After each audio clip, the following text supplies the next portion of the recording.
Brain Candy Podcast, episode 827. 27. Sarah's baking like a toasted cheese over there. I feel like a potato, like a potato wrapped in foil in the oven that you get out. Oh, hot. Like Sarah is enduring the tribulations of home ownership. Guys, let me tell you what is going on. Also, I had to pour myself a glass of wine, and it's the first time I've had wine in a minute. Oh my God. And because I can't. Why do I have to pour myself a glass of wine, Suze? Because it's the only liquid in this house. Why is that? Because my water's shut off. Not because I didn't pay a bill. Just because. And nobody informed me. And I had to call the HOA and after spending hours of looking what I paid my bill. I don't understand. It's paid through the HOA. It says $0 balance. I just moved in. Don't they do that after a month? Don't they warn you? Your first thought is that you were delinquent. 100% that was. Suze, 100. Tell me that wouldn't be okay. I didn't hear about any construction going on. No context clues that tell me it might not be you. Right. You thought something went wrong. I was like, this is like that one parking ticket in San Francisco that ended up with my car impounded. This is that. Right. This is what happens when I'm not medicated. I should bring this in as evidence to my psychiatrist. It's so funny. Meanwhile, wait, that's not the worst of it, though. I swear. Water off. Water off. But the worst is... The worst is my air conditioning broke. And this is a place... I have a particular apartment where you do need air conditioning. I am at the top of 3 apartments. It is like all of the heat collects into the space that I am recording in. I'm basically doing hot yoga all the time. God. What is it? Chair pose? Chair pose. I'm in an assisted chair pose right now. Posing. Yeah, that's what this in hot yoga. My skin is looking so good. It's so glistening. But you guys don't want to hear me complain about this. Well, the truth though is, because this is the same in England. If you are booking hotels, a lot of them don't have air conditioning because they've never needed it. She has a comically large manual fan that she's using. Yeah, they did. I'm pretty sure it's meant to be a wall hanging, but no, it's definitely for a rave or some sort of EDM event. This was purchased. It's like some sort of stage production fan. Yes. This is I should be dancing with this. Yeah. Gene Kelly, Fred Astaire, Ginger Rogers, dance on air. I'm left-handed, and by the way, fans are not a left-handed item. So if I hold it in my other hand, then I'm okay. Go. But they're not. She's all they're not excuses. designed. I am. See if I do it in the other hand. That's how that flips a stretch. Out. I can't do it with that hand because it doesn't go in that direction. It doesn't open that way. Susie, see? It only opens this way. And if you hold it, I could do it backwards, but then you wouldn't see the cool pattern. See what I'm saying? Yeah. Fans are directional. They're not reversible. They're not left-handed. Everyone should watch this on YouTube. Our videos are free for all. And in fact, you will be paid in dividends because you'll get to see Sarah's comically large fan. But what I was going to say is doing to me. A lot of the hotels in England don't have air conditioning because historically they never had the need for it. Right. But, now they have heat waves and stuff. I didn't experience one, unfortunately. Was it just I was so shivering. Shiver me timbers the whole time? For real. No. What are we talking? You got I would wear days. all my luggage every day, layers of clothes.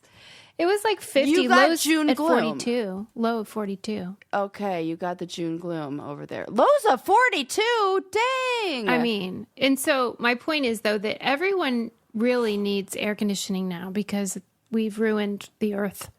Absolutely. With climate change. Yeah. It's not really optional anymore. And you gonna be okay? You gonna get through this? I am. I'm gonna get through this. I'm going to. I'm maybe gonna take some breaks. If I had some ice, I would put some ice packs down, the combo. You don't even have ice in that thing? No, because listen, I'm in an old house.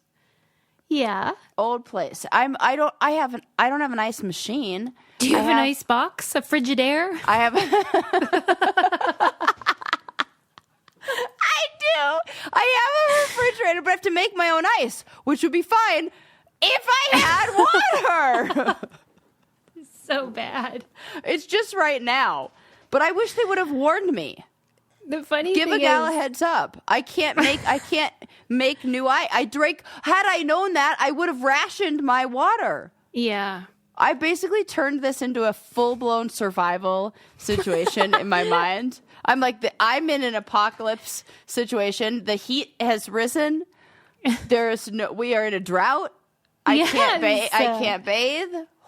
Well, because if you were stuck there, luckily you can leave. You're not imprisoned.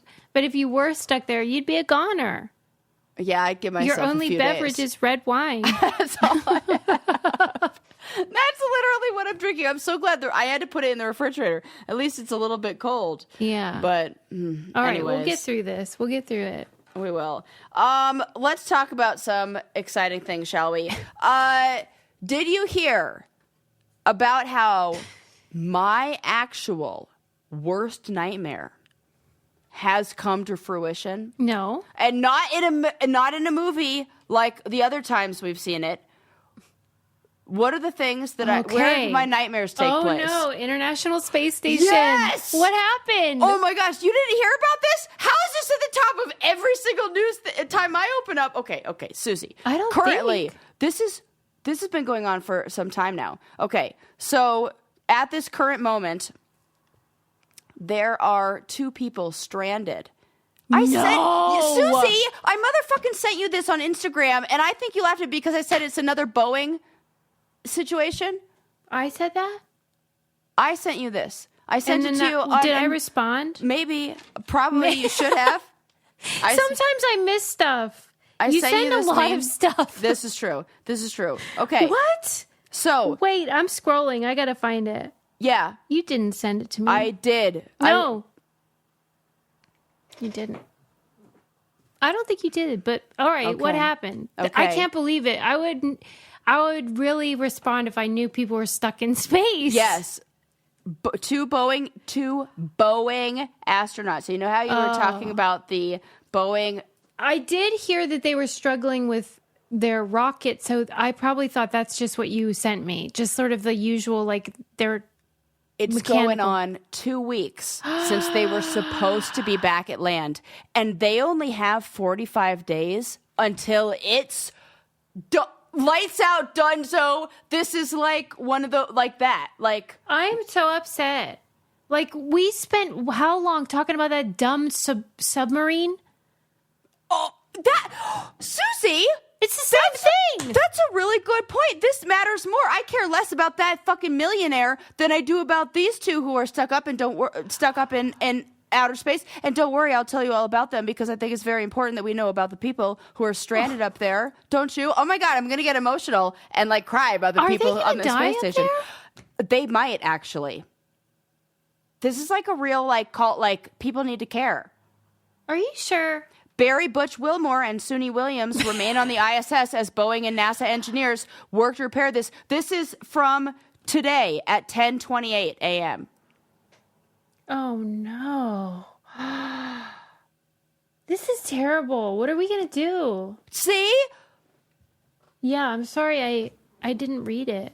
No, well, If you sent it, because it's okay. I send you a lot of stuff, and it was on the here's what I feel like. There should be a hierarchy. There's like a hierarchy of importance of tools that you use to communicate things. Yeah. I sent it on the this is not very important mode of communication. I should have upped this to text message. We need like Smokey the Bear level of yes, like it's red, orange. yes, yeah, yes. Mm-hmm. This should have been sent via text message because it should have been like a text. Well, I can't believe nobody's talking about it though because that's a big deal. They must assume they're going to be fine. So they need to fix a series of helium leaks on the Boeing Starliner spacecraft that has been delayed. And this is one of those stupid things where this has been delayed before. This is not the first time that we've had trouble. And this reminds me, so anytime I read these stories, you know what it reminds me of are all the times we have the catastrophic train incidents where they said, well, we've been checking and, you know, like the collisions or it comes off the rails and there's like a derailment and they're like, well, blah, we blah, told blah. them. Or It says that it's been delayed several times before its June liftoff. It experienced thruster issues en route to the ISS in addition to the helium leaks, though NASA says that the spacecraft has been, quote, performing well in orbit while docked in the space station. I say not. Not performing so well. So they have their vehicle. It's currently docked at the space station, but they're stranded there. Well, they said that they could fly home, but there's like a certain planned allowed mission time, and they're only able to spend 45 days docked on that space station before it's like trouble. And that freaking ISS space station, they need to... It's time for some serious fucking repairs. That thing's like my air conditioning. Yeah. Right. Honestly, yeah. It's older. It's like, or maybe from the same era. Right. I wonder what my neighbors think. I yell. What if it's so got like much. shag carpet and stuff in there? It probably does. It's like a real groovy. That 70s show. Yeah. Those love That's how beads. I imagine it. I totally imagine the ISS. I think weird stuff goes on in there. 100%. I tried to watch that movie. There was a movie. It was terrible. About it? So it was this whole film where the idea was that annoyed. I am annoyed because I thought the movie was terrible. Where there's war breaks out on planet Earth, and it's between Russia and the United States, and the Russians tell the Russian cosmonauts take control of the spacecraft, man. and then the U.S. get the message, take control of the spacecraft. Meanwhile, they've been working together for years because this sounds like a good movie. It sounds like a good one. And then you had some people who are like, we're scientists and science is more important than everything, and that's like the international language. And I'm like, yay. And then that person gets probably murdered or something. I've never seen you more annoyed than today. Oh my God. I swear it's the heat. I am at an 11. It's awful. It's the menopausal rage too, I think. Okay. I don't take shit. Susie, also before we even started this, I didn't have time, but I opened up the screen to send my doctor a message because I was like, I gotta write them a letter. I am not myself. I am going to murder somebody. I mean, that's not an admission. Please don't take it as that. Edit that out. Right. You don't feel like yourself. I mean that in jest. I don't feel like myself. That's just terrible. I mean, I don't like you like this. I don't see a problem. Yeah, it's good if you know that I'm joking, but I think some people kind of like the marina captain that I yelled at the other day. I know what will help. It is Factor meals, and it's literally the only thing in her apartment that could save her life right now. Or her house, I should say. It just kept me... I ate that for lunch. I had a delicious macaroni and cheese with like a pork bolognese, like with a side of zucchini and like succotash and corn. It was so good. I know. They don't get enough credit. I give them all the credit because people message me all the time and they're like, is it really that good? Yeah. Oh my... Because you think it's what is this, a TV dinner? You think it's going to be like... It's not. It's not. And I have had the healthy meals. I have done the stuff that's like, oh, this is so good for it, blah, blah, blah, blah. Yeah. And it's tasted, guess what? Exactly like the freaking rabbit food it claims to be. Not this. Factor is that cauliflower mashed potato. Do you know what I'm talking about? Yes. It's like rice, cauliflower rice or whatever. Mm-hmm. How do they make it so damn creamy? Yeah, right. That's what I want to know. Because I want to do that. So good. 10 out of 10. Don't take my word for it. Try it, and you can try it for 50% off. I already know because I use that coupon code myself because it's my favorite thing. And then you keep getting discounts. Well, and she's telling the truth because this gal is not pulling any punches today. So she would tell us. Telling it how it is, people. So these meals are chef crafted. They're delivered to your door. You can get Calorie Smart, Protein Plus, Keto, whatever you're into. But they taste like you're at a restaurant. It's not like, oh, this is all I have. It'll do. It's not like that at all. These are great restaurant quality meals, premium ingredients, filet mignon, shrimp, blackened salmon. But you don't have to cook it. You don't have to do anything. You heat it up. You're not an animal. But you don't have to do anything. Head to factormeals.com/braincandy50. Use code braincandy50 to get 50% off your first box plus 20% off your next month. That's code braincandy50 at factormeals.com/braincandy50 to get 50% off your first box plus 20% off your next month while your subscription is active. I mean, just try it. Try it. You're going to love it. It's such a great solution. I'm thinking of having them take over breakfast and lunch too. Right? Because problem solved. And I got to worry about, do I have water? I don't want that problem again. And don't have to worry about it. My microwave always works. No problem. Right. That's right. Speaking of, this is like an aside, and wasn't one of the stories I want to share, but I had no idea how popular that video, I posted a video on Instagram of me just peeling off the plastic covering that I discovered on my microwave, which, by the way, was like better than any orgasm I've ever had in my life. I didn't know people loved that so much.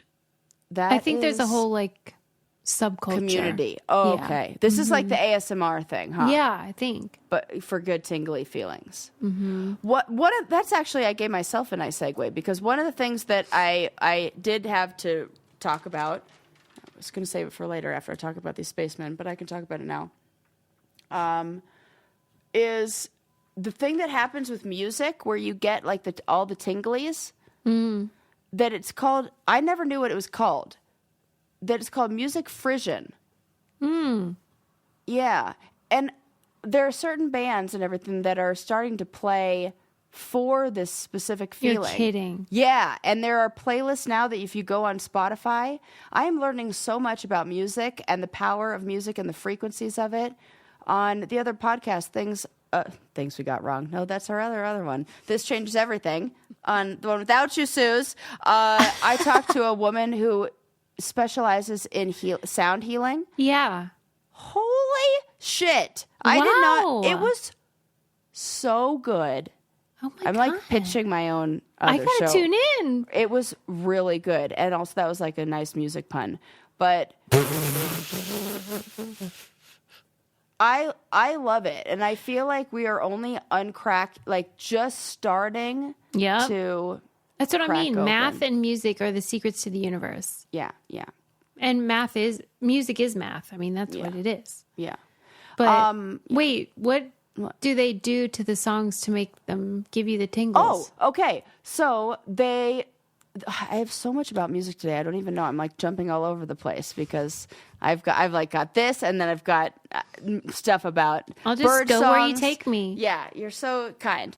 So this is what I didn't know now I'm obsessed with all of the science behind how music stimulates you in a positive way. Neuroscientists are really into this too, and it's one of those things where I feel like we are learning now what ancient times they were like, yeah, duh. Like the ancient Egyptians are like, yeah, we built buildings around this shit. You guys are like, they would roll their eyes about this. So frisson is this physiological reaction that's only experienced by half to 2/3 of the population, that's triggered by stimuli, usually music, art, or film. And it's a rush of neurotransmitters, dopamine, through the body, evoking a sense of exhilaration and pleasure. I don't know why we would make any music that doesn't do this. But the thing that it kind of, I don't know, is in the same category as, to me, is dreams, because science still has absolutely no definitive answer for why this occurs. and they just call it this ghostly, pleasurable experience. So you're saying like that it's mysterious why certain music has this effect? And the purpose of it. Like, why would we do this? So some people say that the hypothesis is that this musical chills phenomenon is something that has to do, like, to elicit different responses from the parasympathetic and sympathetic nervous system. So really, like, it's just to calm you down. But it's interesting that humans could create something that just calms you down. I wouldn't even say that's the effect I've noticed. It's not like it. I feel like, oh, that's true. You know, like regulate. Do you feel emotionally regulated? I usually just feel like impassioned. Exhilarated. It's like it's the opposite. Where I'm like, it's so inspired or whatever. Okay, so the song that I think does it. One of the song that does it the most is. Yeah, you said Taylor Swift. Did I? Yeah, you did. That one that goes, uh-oh, uh-oh. Oh, that does it for me. Then I think there's one that's very universal. I'm going to play it. I'm going to play it for you. Okay. Everything in its right place. The opening. Radiohead. Can you hear that? Yeah.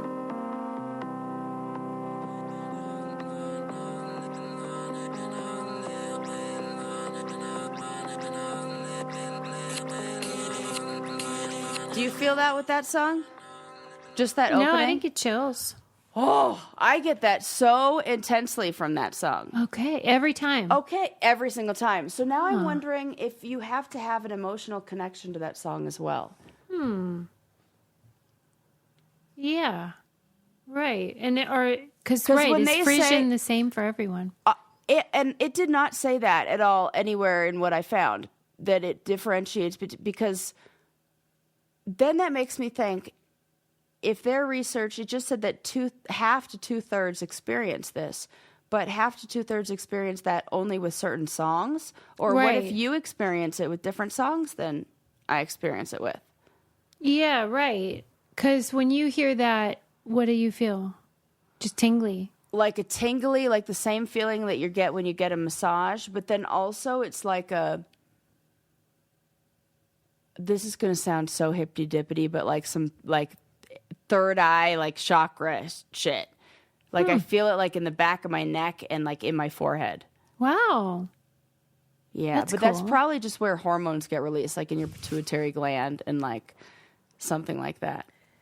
Well, but do you think that it's because I guess I always thought it was like mathematical, where it's like the particular notes and volume and whatever, everything that goes into music cause. But why? Right. But if it's different for different people, then that sounds more emotional rather than And there's got to be like everything you can point to some benefit, you know?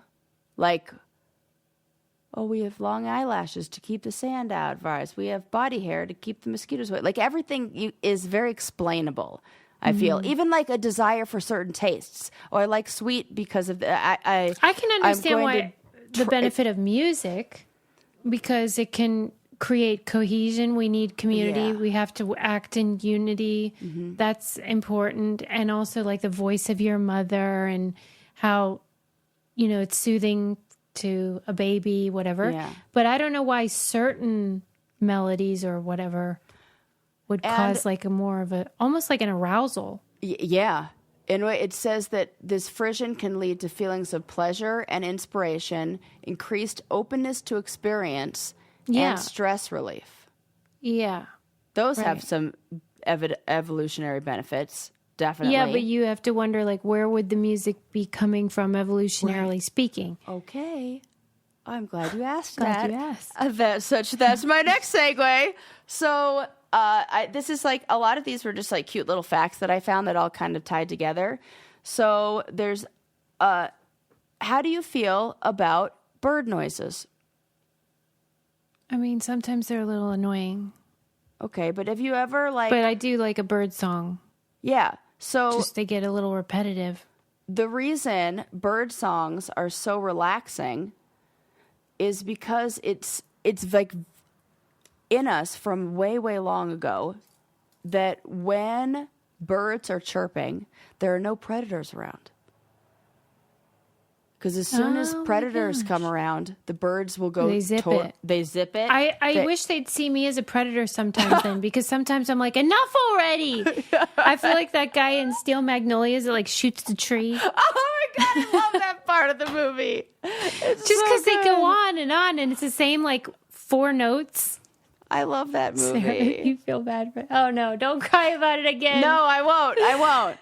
Okay, yeah. So you're telling me they feel safe, so they're like tweet tweet. Yep, that's it. They stop chirping when there are predators around, and so anytime that we hear birds chirping, it tells us, like on a subconscious level, that we're okay, we're safe, that we makes don't have to sense. worry about anything, and we get to just feel relaxed. So I wonder if there's something about the certain notes and the things that maybe animals create or that birds create that like then are we replicate duplicated and then we replicate it. Yeah. Or like certain, or maybe other things too. Like, cause I get this anytime I travel, whenever I go visit my mom in Costa Rica, when I was traveling for the challenges, even before she lived there, this was like one of the reasons that she repeats the story all the time. She says it's like one of the reasons why she moved there.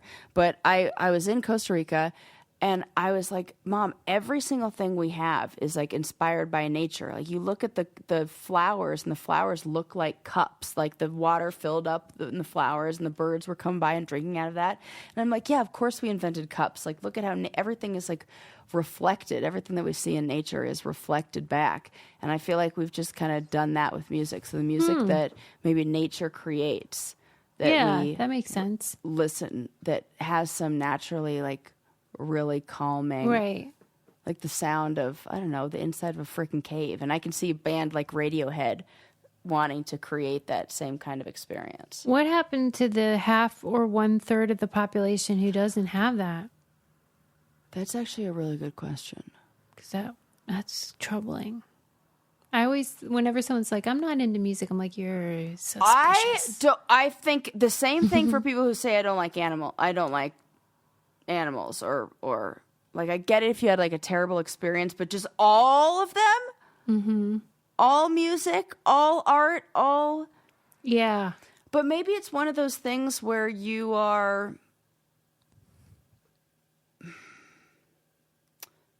like resistant to feelings, like maybe numbed, like you don't want to, you know what I mean? Yeah. I don't know what you would call that.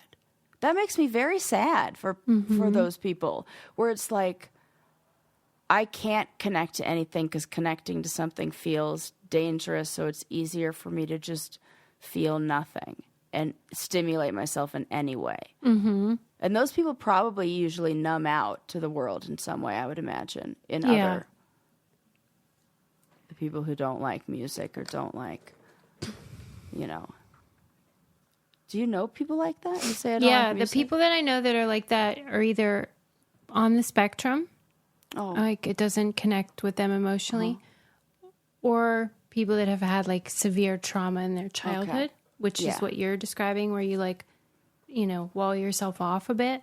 Oh, yeah. You know? Yeah. I can see that. But it's so, like, for me, antithetical to the human experience that it makes me uncomfortable when someone says they don't like the things that, for me, make life worth living. Yeah. I'm like, well, then what? Why do you even bother? What's the point? What's the point? Yeah. So some of those other reasons why we get musical chills, I think we mentioned a little bit of this. Dopamine release, we get all of those that's, I think, the feeling that I get maybe in my head. Then music evokes those deep emotions, sometimes recalling personal memories, social bonding. I think that's kind of what you were mentioning. Yeah. And then there's also theories that it's a survival mechanism, that some other hypothesis is that chills are this response from our ancestors who may have used auditory clues to signal safety or danger. And to me, that's where the birds come in. Mm. And so I read this and I was like, oh, well, then I also read the little birdie article that said that. So that seems like that makes sense to me. They're cues that because why would you sing to like, everything's okay. Right. It'd but be it's weird to though, break because out into a song in the middle of a battle or like, unless it's a Disney movie. Yeah. But like, goosebumps are it's the whole range of arousal. So sometimes it's fear, sometimes it's like joy, sometimes it's other sentimentality or whatever.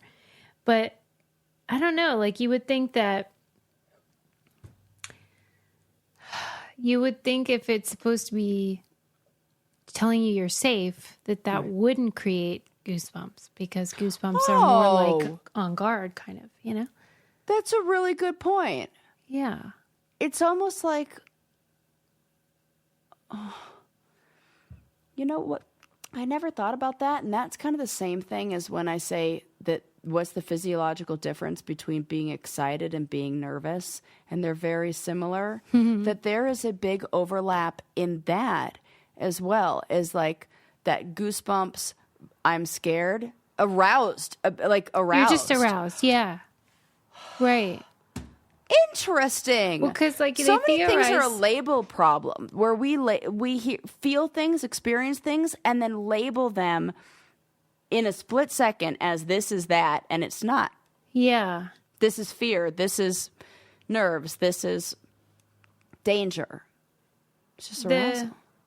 They theorize about how we used to be covered in fur, and that. Like when my cats get scared and then their fur goes big, like you've seen the cartoons of cats when they're scared and their hair goes all crazy. I feel like that's what goosebumps are, is they're trying to get your hair up, to puff it all out, but we don't really have any. So it's just this weird, disgusting skin instead. But like it can be indicating a whole range of emotional things. Yeah I just love that, and I love learning more about music, and I love learning anything like that about how, like, I just think that we are going to see all of these old and ancient technologies, techniques, whatever, just become more scientifically, no pun intended, sound and grounded. I keep seeing headlines even about gorillas and like, they use aloe, or they put them on their cuts. And how about I saw that too. The medicine for healing, like that we're not. We were saying like, this with the dogs, with the dogs and the facial features. How we anthropomorphize. I think that is one of the biggest mistakes that we make, is anthropomorphizing things and applying human, like seeing things through a human lens. And we do like. And we could even say that about like white people thinking their experience is like everybody else's experience. It gets down, or like, men thinking their experience is like all. That's how we end up with crash test dummies that don't represent the rest of the population. We need to think what is different than how I experience it. I feel like that situation with how they only do medical tests on men, really, because women get periods, and so it's this complication that scientists can't really afford to accommodate, because it's not just a variable, it's a variable that varies through the whole month. And so they're just like, never mind, we'll just look at men. I don't feel like that's going to be remedied. No, I don't either. So can they gather up? Can they gather up all gals like me? I'm like, I wonder. I don't Sarah's have any available variation. For crash test dummy and all medical testing. No periods to get in the way. But you got to pay me top dollar. She's available for a price. I want a ton of money. She wants an air conditioner, like you wouldn't believe. So bad. The shit I would do. I'll tell you what she really wants is some more Thrive Cosmetics. Oh, I actually do need more. It's time for my summer color. Oh, how nice. Are you going to freshen up? Well, I am not the same color during the winter as I am as soon as I get outdoors a couple times. So I need to get some new concealer, because I got into some good lighting and I was like, oh, that needs you need. And don't worry, shade. they've got color match guarantee, and they're super easy with returns, if anything like that. That's happened to me before where I've been like, oh, it's not quite my color. And they sent me a new one before I even had the old one to them, which I loved. They were like, we'll take care of you. We know you don't want to go a day without makeup. Well, and I don't know if you got any, but I got the Christmas came. They sent a bunch of the new matte semi-permanent lip. I guess it'd be nice. It's not lip liner and it's not lipstick. What are they called? Lip color? Oh, where it's like you put it on like a pencil. I think it's a pencil. Crayon. Yeah. And it stays on 12 hours. I have it on now. Whoa. And my favorite shade is called Linda. No, it's not. Yeah. They're all named gal names. But this stuff is so great because you know how usually you put on that kind of a crayon or lipstick and you feel like it's encased in cement. Yes. It's not that. The worst feeling. Yeah. I hate it. But these were not like that at all. And now I can go with my Liquid Lash Extensions mascara and all the amazing products that we keep squawking about because they are my all-time favorites.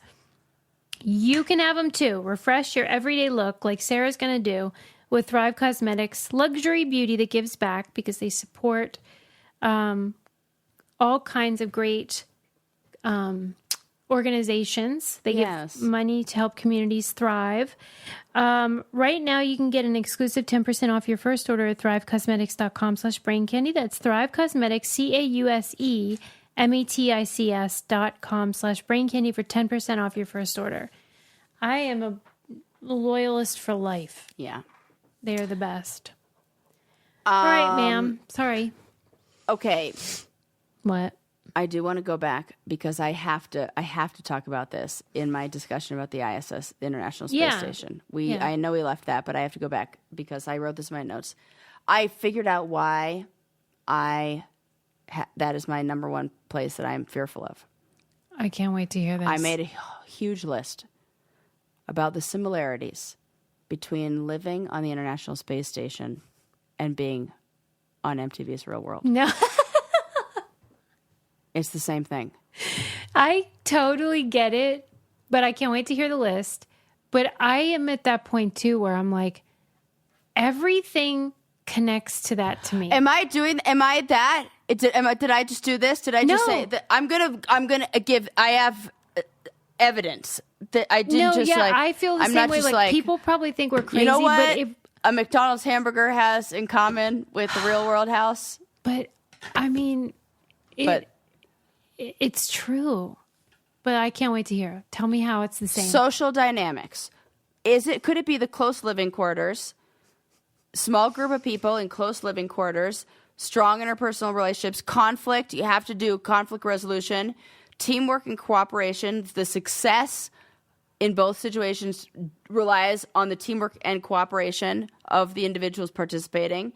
And I felt like my castmates in a way didn't gel with me, or I felt kind of betrayed. You were an outsider. Not all of them, but I felt like that was some of them definitely. And now, and so then I think, what if I were the outsider on the International Space Station? Nightmare. They have to work together to conduct experiments in the same way we have to work together in work. Mm-hmm. Diverse personalities that you have no control over, and they just bring together those people, but they all usually have one common thread between all of them of I don't know, whatever it is.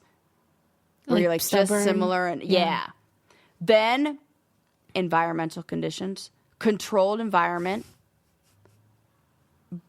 controlled living environment, regulated air quality, temperature, and lighting. All of them to create specific. They can't control anything. There's no light switches. It's all done back home on Earth. Yeah, because they got to keep them on their circadian rhythms and all that. Yeah, they got to keep that regulated, programmed, and so they got to they have a bedtime. It's a whole thing. It's like us. I'm telling you, it's the same thing. Scheduled daily activities, structured schedules, timetable for everything that they do. They have to communicate and follow the orders of a mission control In the real world house, participants have scheduled activities, challenges, and events organized by the production team. Mm-hmm. Documentation and observation. The whole entire time you are on the ISS and in a real world house, you are thoroughly documented, monitored, recorded. Feels like a fishbowl. Mm-hmm. Stress and coping mechanisms. Pretty much none. And high. High and none. Zero. They're sober, though. We could probably go for that. Yeah, I think that might be better for the real world experience. Yeah. Yeah, I see that. So before you were in the real world, did you not have a fear of the international? Nope, not at all. I'm just saying. I don't know. I don't know chicken or egg, but I think it's an interesting thing too. Does it give you any encouragement that you did survive the one of them? That's nice to think. I mean, it's not exactly making me want to sign up to go to space anytime soon. I still am like, fuck that. I even scuba diving now. Well, they don't have air. I mean, it feels like I don't have air, honestly. They don't have air conditioning. You know what the ISS and my apartment have in common? You can't breathe in either one. I can't breathe. I'm so sorry. Where did you get that fan? Croatia? No, this was one of Eli's friends gave this to me. Oh, yeah. Like from their techno dance parties or whatever? Yeah, techno dance parties. When you get roofied at an event, sometimes people give you merch. You don't have to elaborate. Just a yes or no will suffice. But have you thought back about that night at all since the breakup? Yeah. Okay, just checking. Yeah. Anyway, yeah. Not like people roofied me, but just like with general care and that kind of thing. Yeah. Yeah. Or the other one too.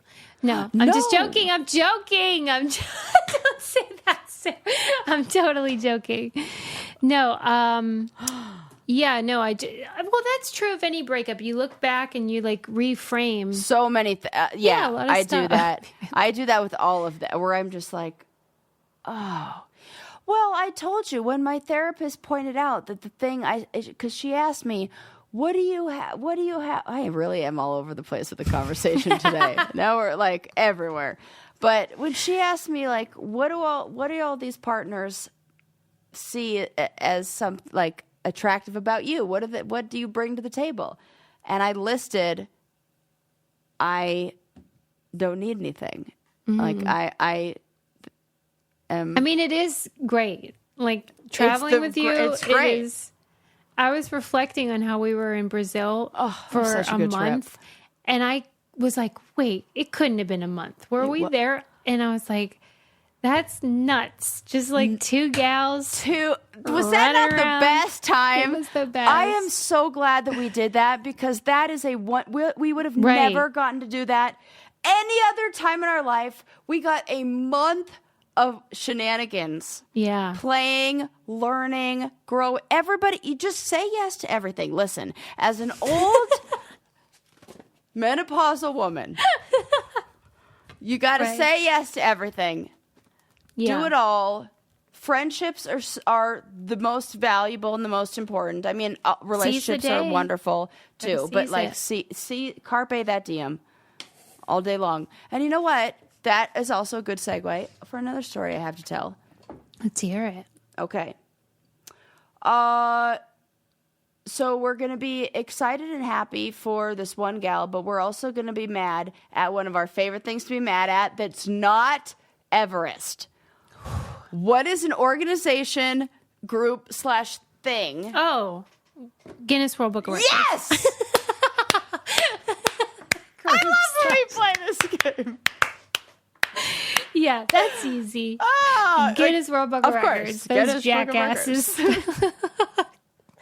Oh, I love you so much. I love this show. It's just the best. And I know all of our listeners are screaming what's wrong I know the listeners that are screaming Guinness Book of Records. I can hear them. They know, and you guys know. I can't wait to tell you who you are at Brain Candy Book Club, but you already know. Okay, so this story is about, so Guinness Book of Records. You may, if you were to open the book up right now and you were to look up who is the youngest person to circumnavigate the globe via boat, you will find in there somebody who's over the age of 18.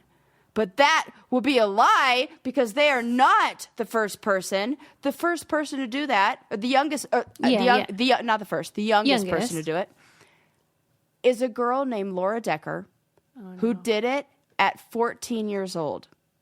And can we all by herself, like a lunatic? Like a lunatic. Laura Decker.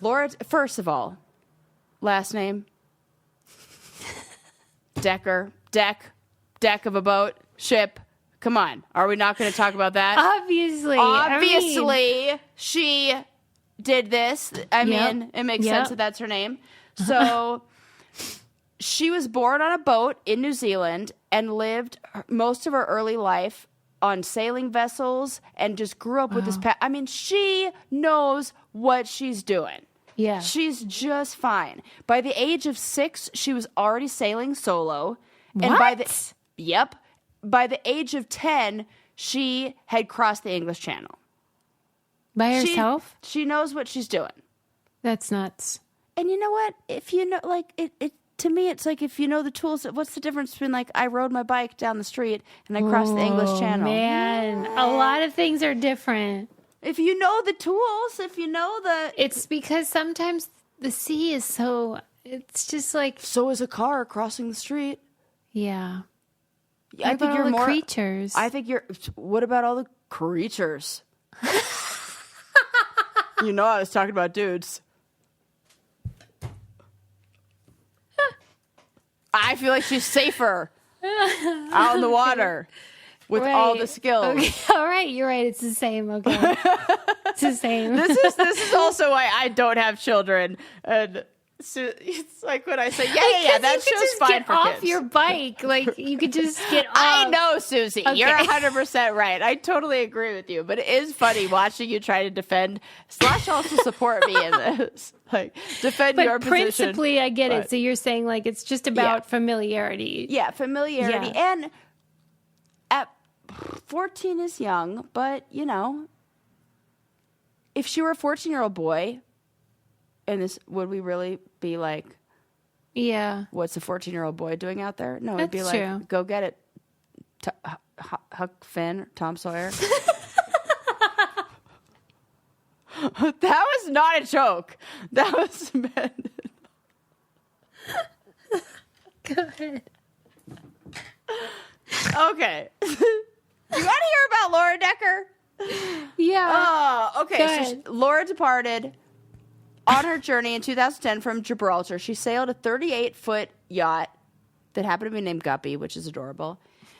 And she went through the Canary Islands, the Caribbean, the Panama Canal, Galapagos, Australia, Indian Ocean, around the Cape of Good Hope in South Africa, and completed her journey by January 12th of 2012.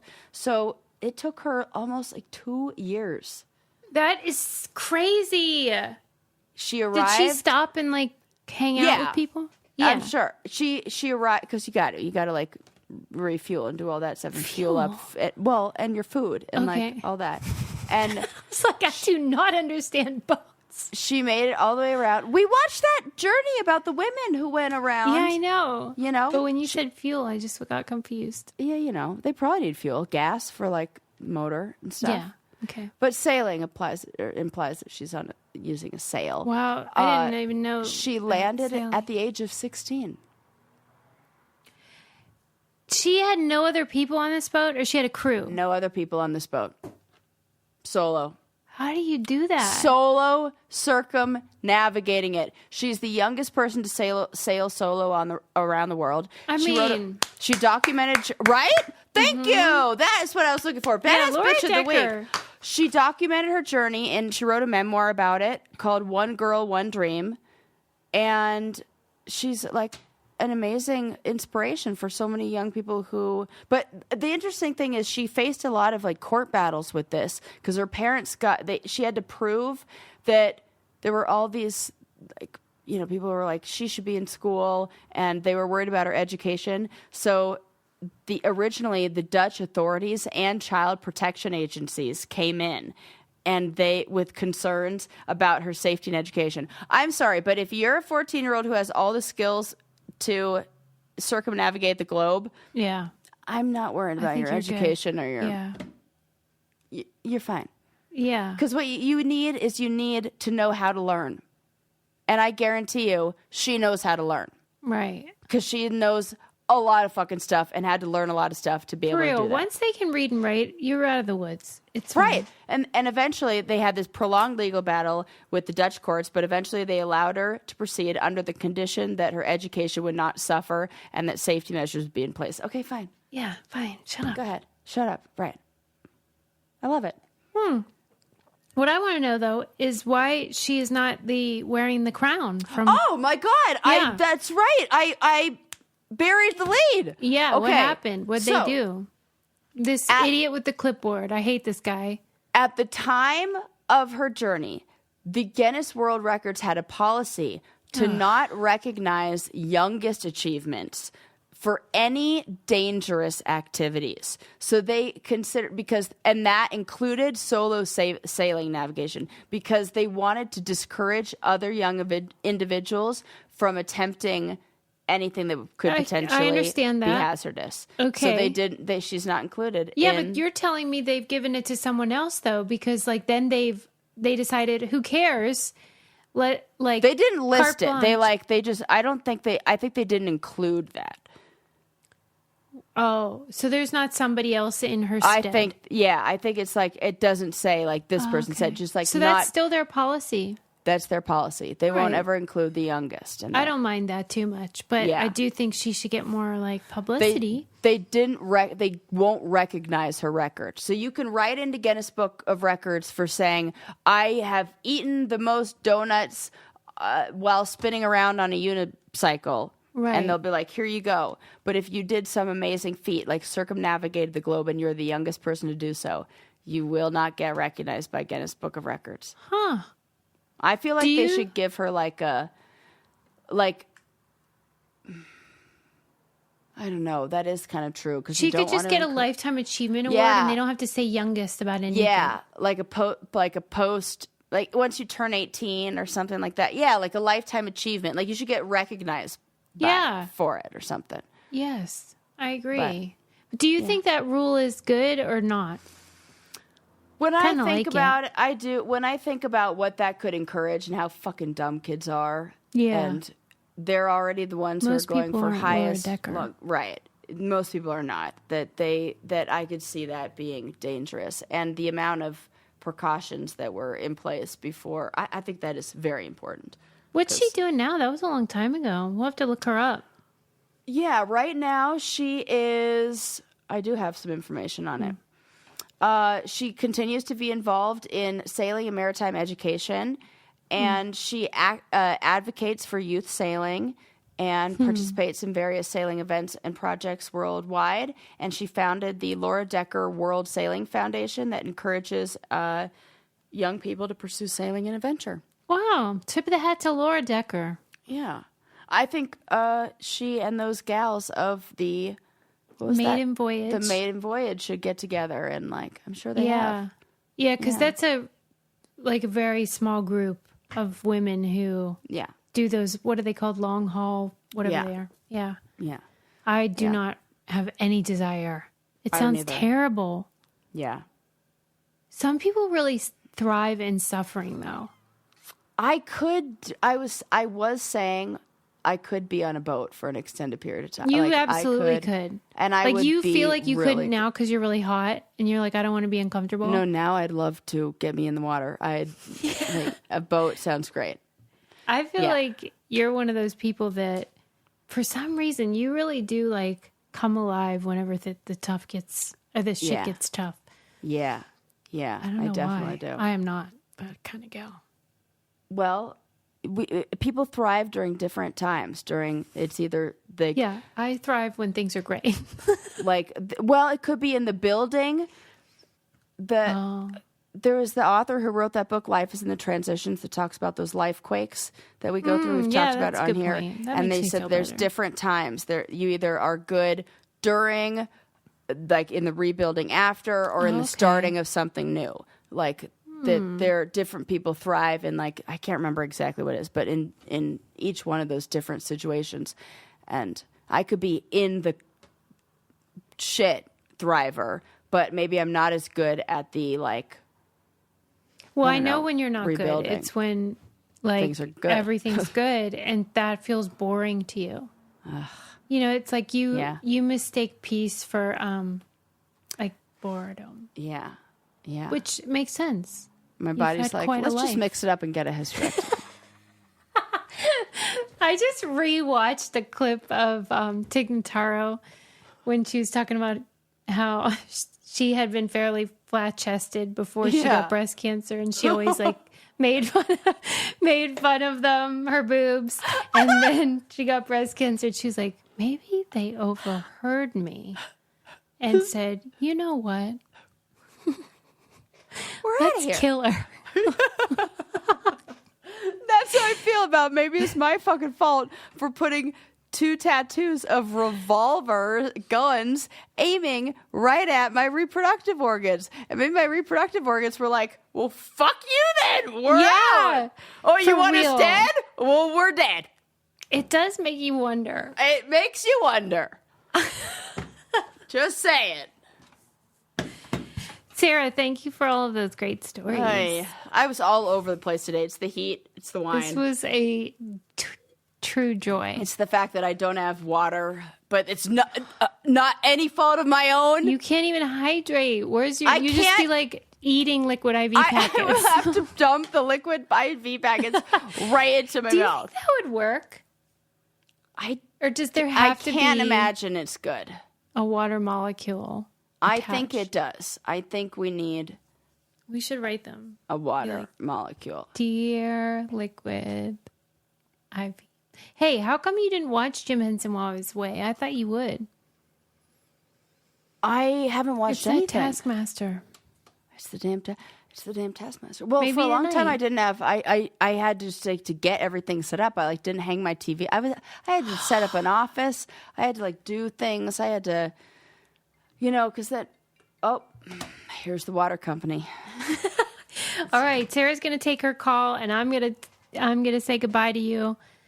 Thank you all for listening. Don't forget to use our codes. And you go ahead, Sarah. Hello. And leave us a review. Sarah's going to talk to the water company. We'll see you next time. Bye.